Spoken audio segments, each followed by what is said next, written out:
Welcome to the MYBcast, a podcast devoted to exploring alternatives for self-care through somatic touch therapies of all sorts. We are fascinated with the mind-body connection, and so are the people we talk with. Today, we are continuing our series, Seeds.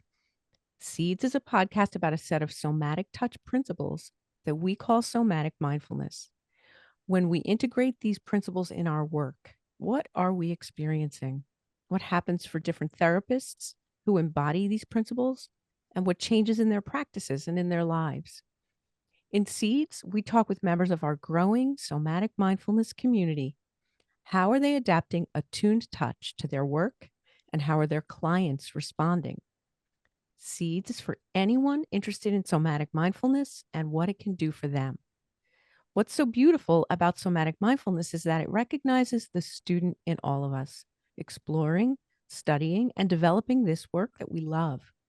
The journey is a rich one that allows us to develop ourselves simply by being with our clients. I'm Madalena Ferreira. I'm here with my co-host Richard Mack.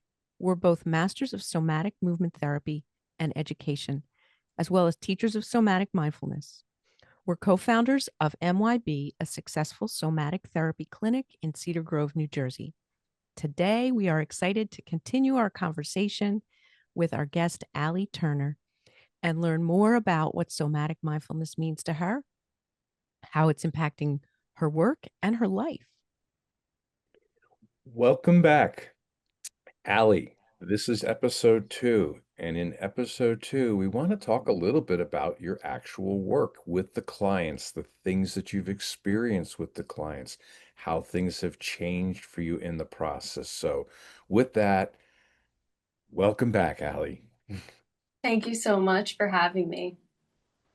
So tell us a little bit about some clients that you're working with. You mentioned trauma related was something that brought you into this work. Maybe just start with yourself, how you in, embodied this work. And of course, there's that saying that you really can't teach somebody or give somebody an experience that you haven't had yourself. So share a little bit about you. What have you been through in this work? Yes. Okay. Thank you. Wow. So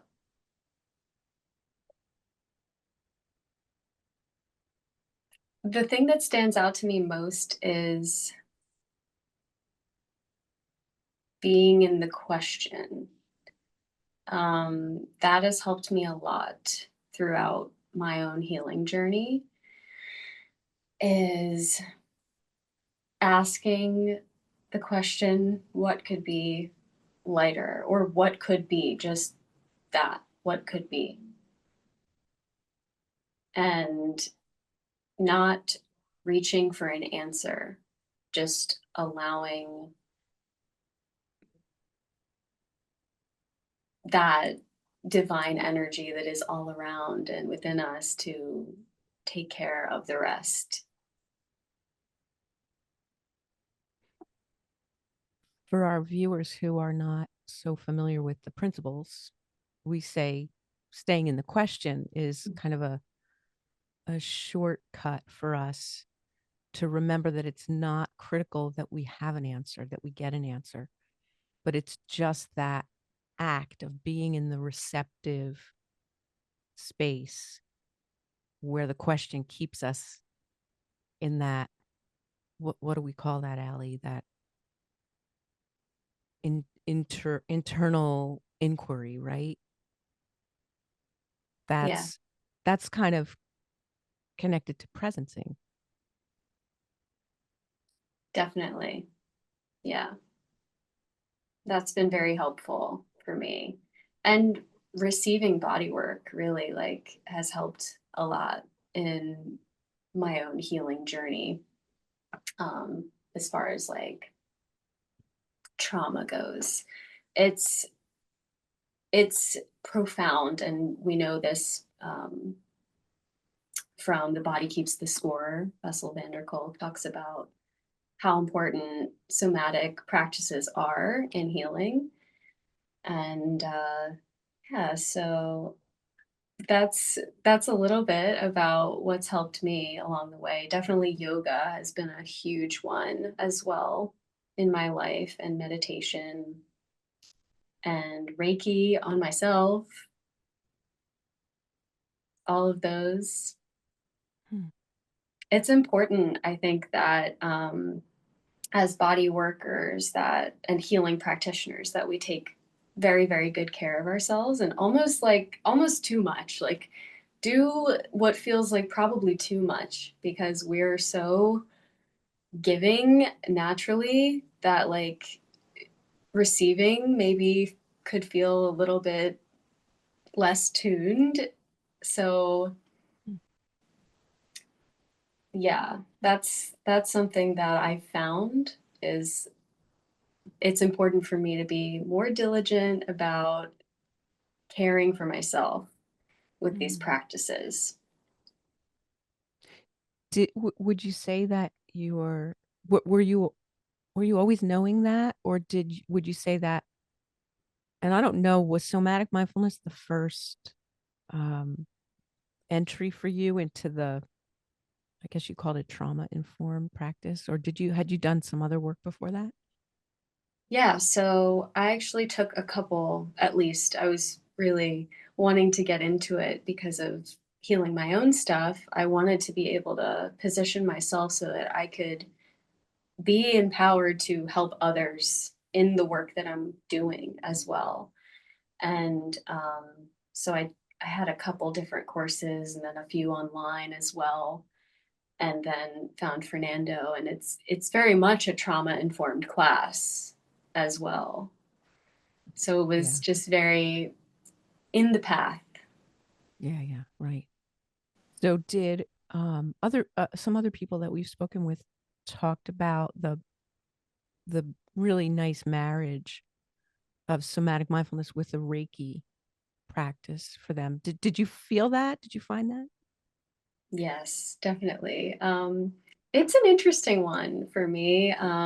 Learning from Jack, I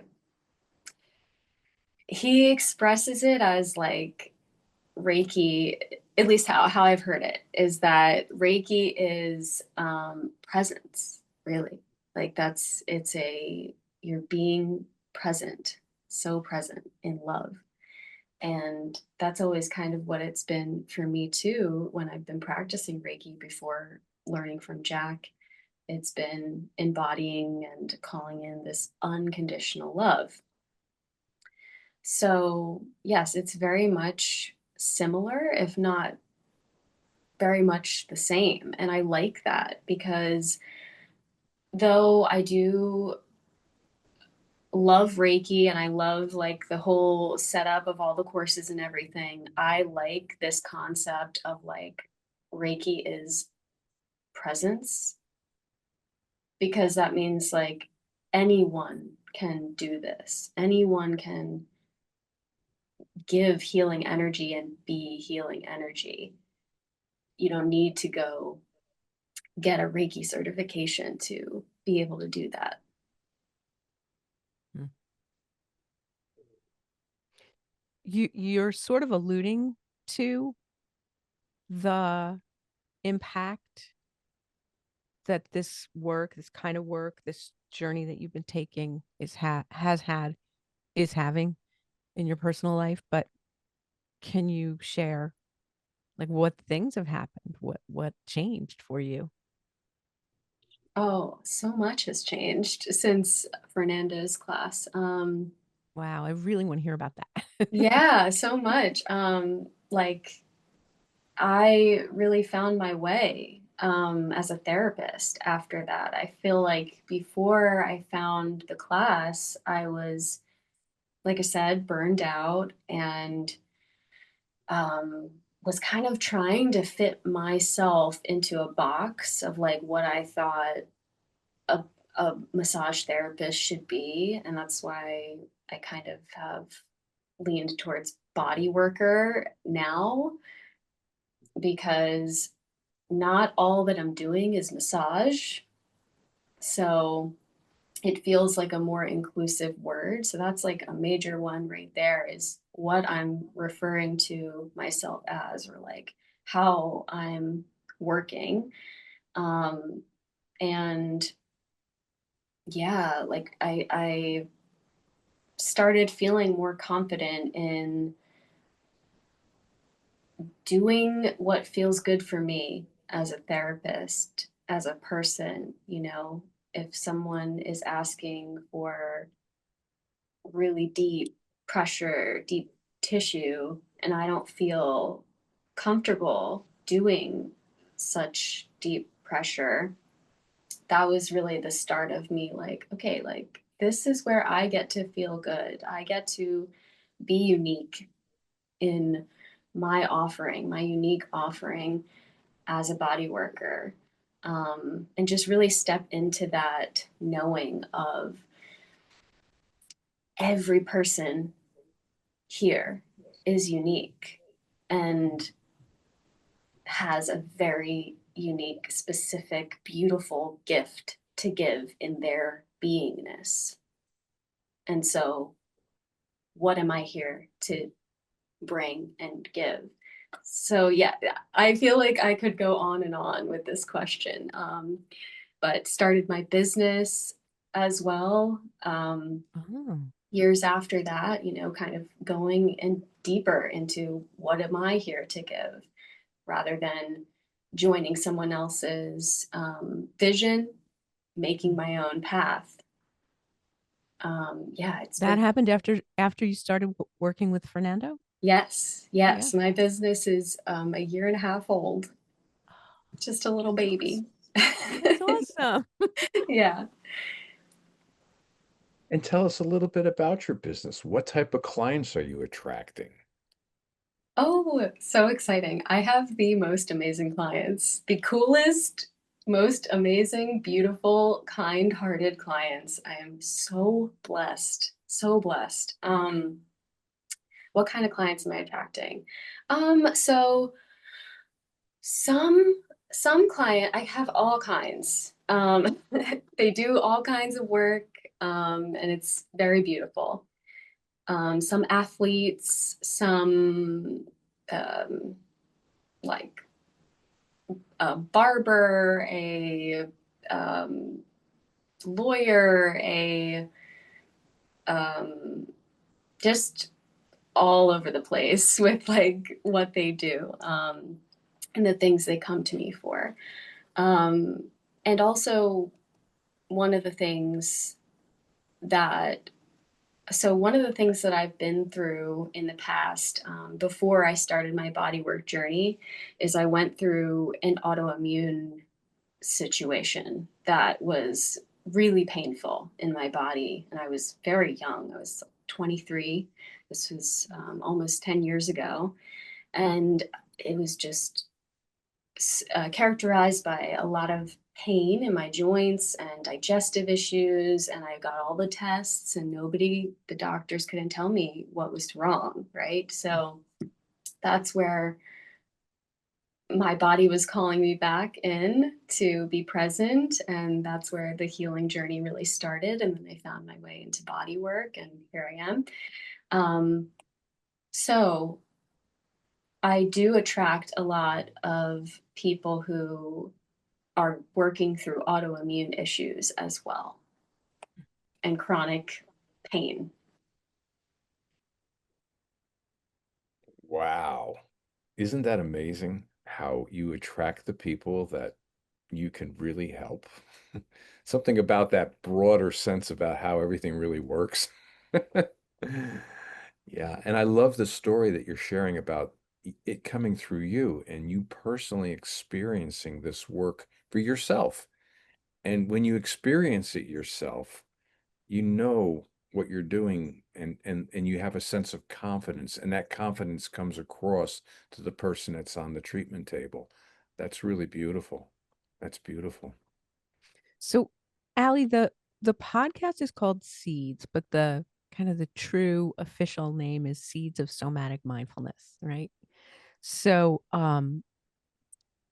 as a seed of somatic mindfulness, and you were at one point a massage therapist who was not familiar with it, perhaps, and struggling with your own challenges, specifically somatic mindfulness, is there something that you would offer a therapist who doesn't know this work? They just happen to catch this podcast, and there was something that you can say from your experience, just do this one thing,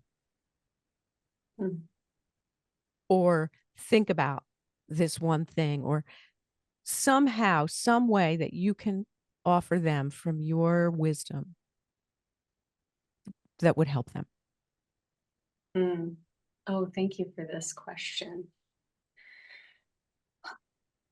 The first thing that came to mind when you asked that was, there goes my camera widening the lens. That's beautiful. Is trust your intuition. There were lists of classes when I found Fernando's class, and something inside, a little whisper said, that's the one, that one. And so I ended up going.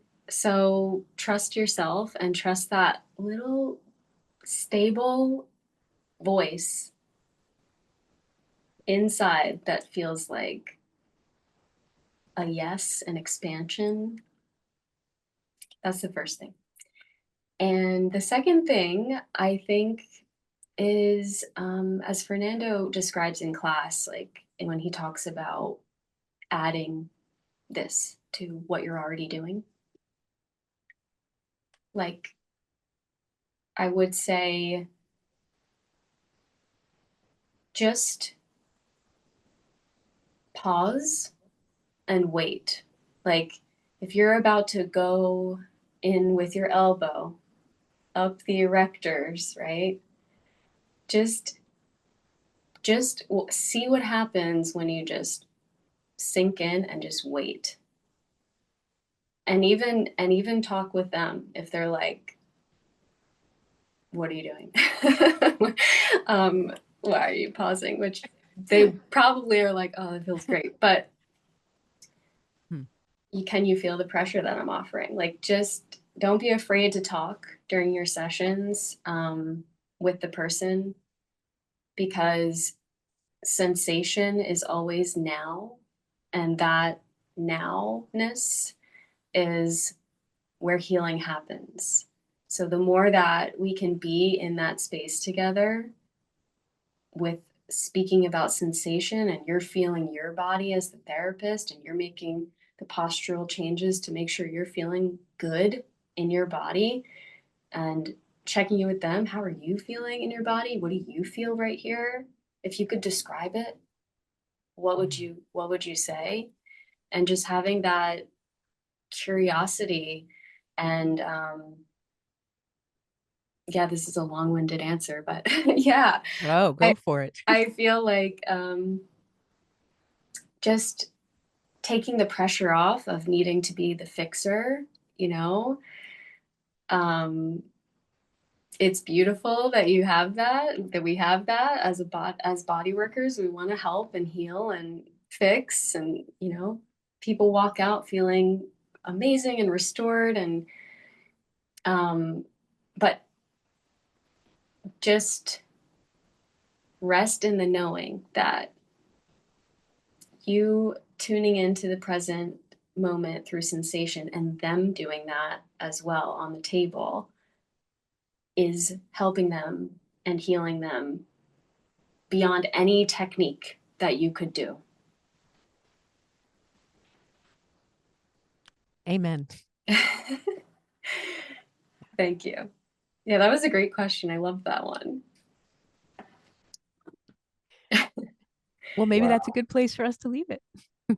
And I'd like to share that, Ali, you are an angel and a healer. I have experienced your hands, and you're amazing. And I encourage anybody who is within a 50-mile radius of Chester, Pennsylvania, to look you up and experience this wonderful being of light.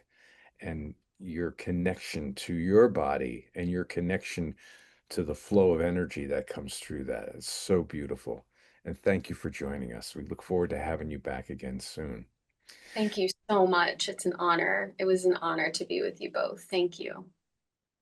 Thank you. And thank you for joining us all in this episode of Seeds. And we hope these stories inspire you. The series has been made possible by our hosts, Richard Mack and Madalena Ferrara, our production team, Mitch Lieber, Fernando Rojas, and me, and our guests, whose willingness to share their personal stories is courageous and vital to educating the public and creating change.